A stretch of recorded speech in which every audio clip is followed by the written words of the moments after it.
nous parler de ta maladie. Alors, ma maladie.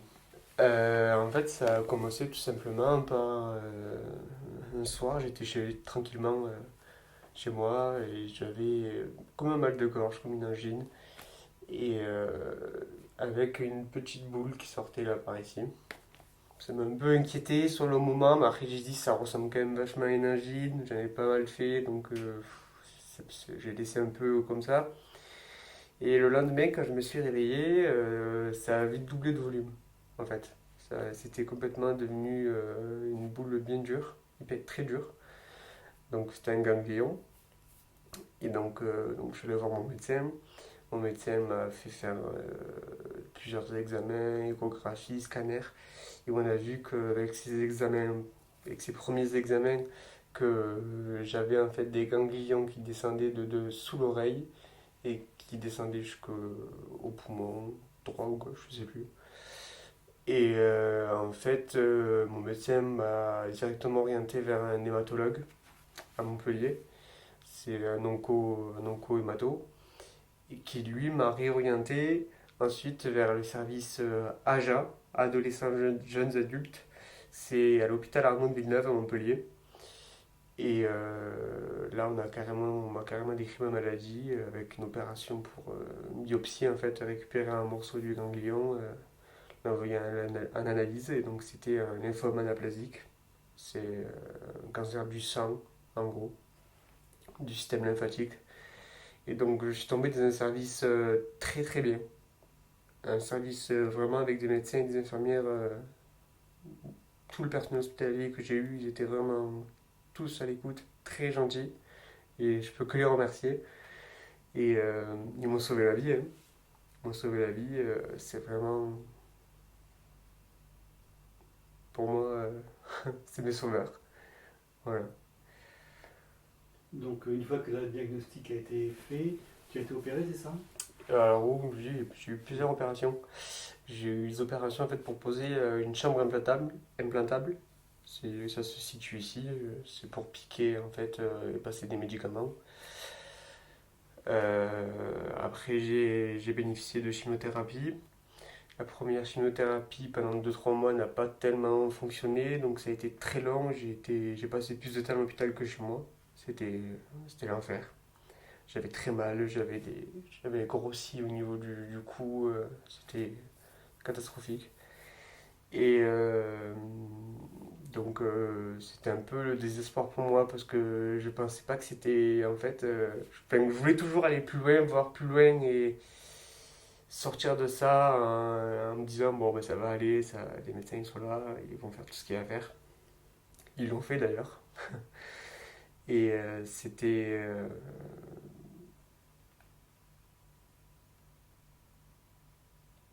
pas simple. C'était pas simple. Combien de temps ça a duré tout ça? Ça, ouais non, bien non. Après j'ai bénéficié. Du coup le protocole de chimiothérapie ne fonctionnait pas. Donc ils ont changé de chimiothérapie, une chimiothérapie un peu plus puissante, avec des hospitalisations plus courtes et avec plus d'effets. Donc en fait, je me suis retrouvé en réanimation pendant 5 6 jours. Parce qu'en fait, j'ai fait une grosse chute de tension en pleine nuit. Bon, je peux pas vous raconter parce que moi-même, j'étais après dans un genre de coma. Un peu, je m'en rappelle pas. Donc ça a duré 5 jours et pendant 5 jours là, je sais que mes parents ils étaient très très très inquiets parce que ma maman elle m'a dit même c'est la première fois que j'ai demandé au médecin si t'allais t'en sortir. Donc là c'était vraiment compliqué. Et donc forcément, ça a interrompu tes études. Oui, mes études toute ma vie, hein. Ça a interrompu mes études, ma vie avec mes amis, tout ça. Tout ça, ça a commencé quand? Ça a commencé fin 2020 En plein et je Covid. suis en plein Covid. En plein Covid, ouais. C'est pour ça d'ailleurs qu'au début, les symptômes, ils disaient que c'est le Covid. Alors, pas du tout. Alors justement, par rapport au Covid, les protocoles de visite étaient compliqués. Alors j'ai eu la chance d'être dans le service avec les jeunes, donc ils admettaient au moins un par an. Moi j'avais la chance de pouvoir avoir mon papa, ma maman, ma soeur et à ce moment-là ma copine qui pouvait venir me voir. Mais après c'était vraiment très fermé, c'était une visite par jour et pas plus. Tandis que si j'avais été dans un service adulte, il n'y aurait pas eu de visite. Donc je pense que ça aussi ça m'a beaucoup aidé d'être avec ma famille. C'est parce qu'il y a des journées c'était très très très long.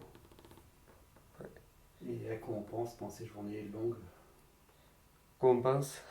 Il y a à tout, à n'importe quoi. Est-ce que je vais guérir? Est-ce que je vais pas guérir? Est-ce que ça va passer? Pourquoi j'ai mal? Pourquoi j'ai pas mal?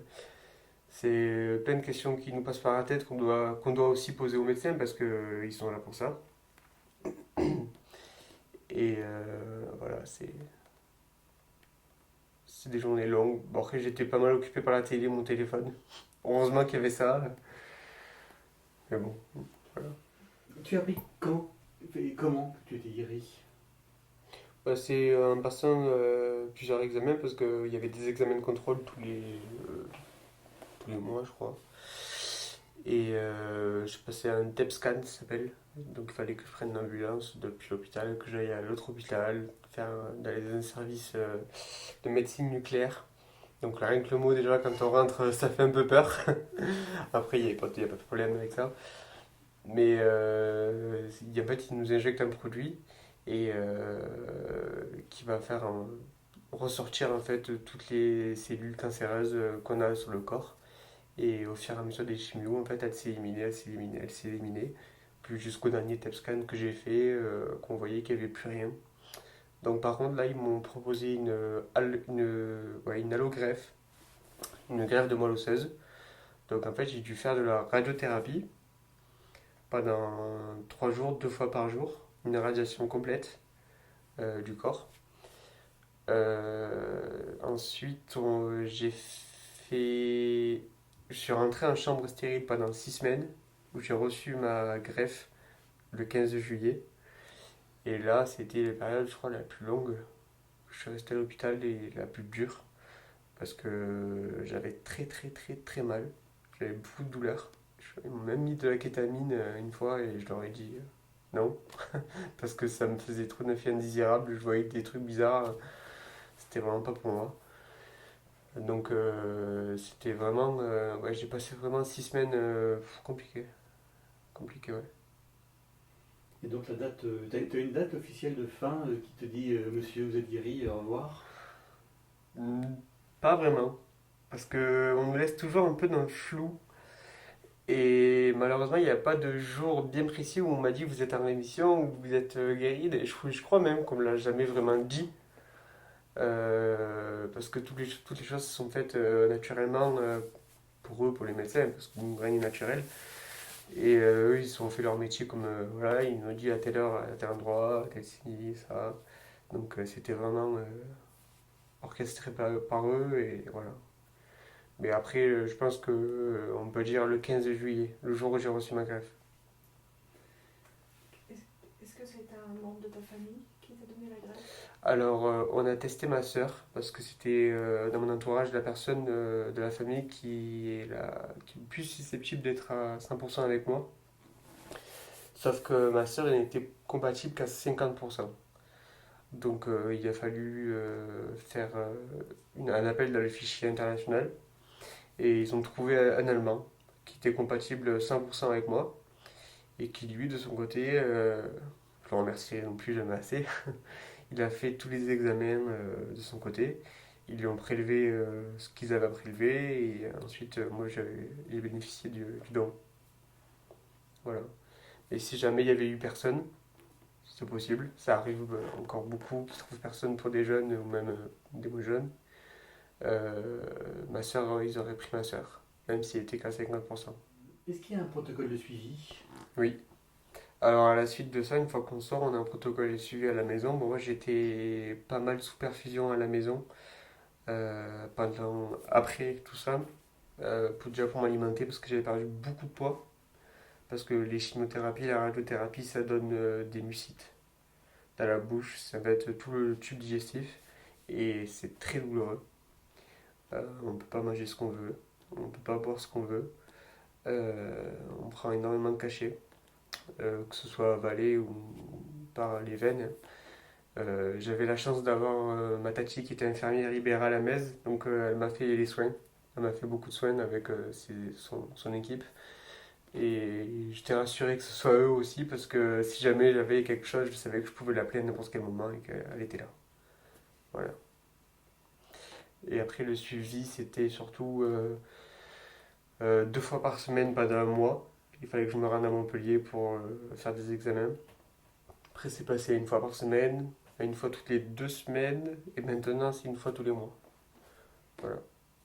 Et pour le futur, qu'est-ce qui se prépare? Pour le futur, c'est. Pour l'instant, je crois que ce sera tous les 3 mois après. Bien sûr, s'il y a besoin de se voir avant, on se reverra avant.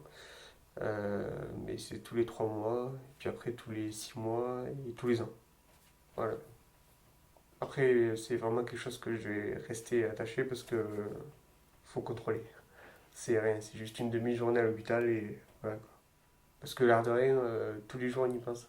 Même si c'est derrière nous, mais tous les jours on y pense parce que tous les jours, ben, je dois prendre des cachets, des médicaments. Donc, ben, je les prends par habitude, mais je sais pourquoi je les prends.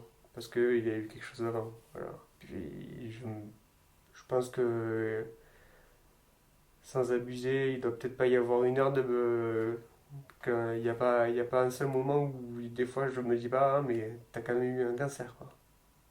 Je pense que ça va s'estomper dans le temps, j'espère. Mais je pense que c'est ça, ouais. Comment on ressort après une expérience comme ça? On ressort avec une vision de la vie euh, plus objective en fait. On va pas se tracasser pour un petit truc, alors qu'avant, je pense que je me serais énervé ou quoi. Maintenant, je prends la vie comme elle vient de toute façon. Enfin, là, je me suis rendu compte que j'avais pas le choix, finalement. Donc, on ressort plus fort mentalement. On gagne en maturité, parce que l'air de rien, c'est. Il faut prendre sur nous et on se forge en fait, hein. Donc, je pense que ouais, c'est ça. Et est-ce que ça change, ça a changé tes projets futurs? Ou est-ce que ça les a... Enfin voilà, qu'est-ce que tu peux dire par rapport à ça? Le fait que ça m'ait fait arrêter l'école, oui, parce que moi, du coup, j'ai pas le bac. Donc, j'ai dû trouver d'autres alternatives sans bac pour peut-être rejoindre les métiers qui m'intéressent. Après, si je reprends l'école, c'est pas, je pense pas aujourd'hui, parce que voilà, j'ai pas spécialement envie. Mais s'il faut y aller, j'irai.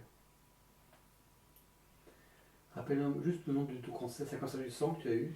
C'est un lymphome anaplasique. D'accord. Voilà. Après, en fait, il y a 2 familles de lymphomes. Il y a les lymphomes non hodgkiniens et les lymphomes hodgkiniens. Moi, j'étais non hodgkinien, donc ça s'appelle un lymphome anaplasique, mais après, il y a plusieurs lymphomes. Je crois qu'il y en a 80 différents au moins. Voilà, Mais c'est quelque chose qui concerne ton circuit sanguin. c'est ça. Ouais. Donc, c'est pas un endroit ciblé comme un cancer du poumon ou quoi. C'est vraiment dans le sang, dans les défenses immunitaires, c'est vraiment ça. Si je te demande, avec ce que tu es devenu, additionné de cette maladie, qui n'est pas toi, mais de cette expérience que tu as vécue par cette maladie, et que je te demande de trouver quelque chose que ça aurait pu t'apporter positif, est-ce que tu pourrais me trouver quelque chose pour le moment ou pas? Ma famille. Mm. Ma famille, ouais, parce qu'ils ont tous été là pour moi depuis le début jusqu'à la fin. Et encore, on a fêté Pâques ensemble et c'était un bonheur d'être avec eux. Et d'ailleurs, je leur ai fait savoir parce que je leur avais écrit une petite lettre parce que j'avais vraiment retrouvé tout le monde. Là, c'est lundi. Donc, ouais, c'était ma famille qui m'a donné toute la force, mes amis. Ouais, je suis un petit peu ému là. Et, c'est un combat contre soi-même. C'est un combat contre soi-même, donc En fait, il faut se battre contre un ennemi invisible qui est dans nous. Et comme les médecins disent, il y a beaucoup de morale qui fait. Il y a la médecine qui soigne. Et après, nous, dans notre tête, il faut qu'on se forge un mental d'acier. Et c'est comme ça qu'on y arrive normalement.